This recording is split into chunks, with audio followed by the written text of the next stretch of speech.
বলেছিলাম ইউনিক পদ্ধতিতে মাছ ধরবো। এই যে এই এই ছোটো ছোটো বোতলগুলো দিয়ে আটা দিয়ে চার করেছি। এখন এই যে গঙ্গাটা দেখা, এই গঙ্গার মধ্যে ফেলবো, দেখি চিংড়ি মাছ হয় কিনা। ফেলছি, দেখি দেখাবে। এই যে ফেলছি,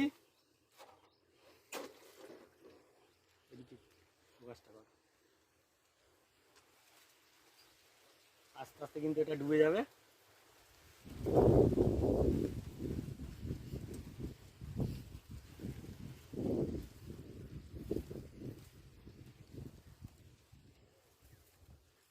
এই যে এটা আমার এই দিকটা দিচ্ছি।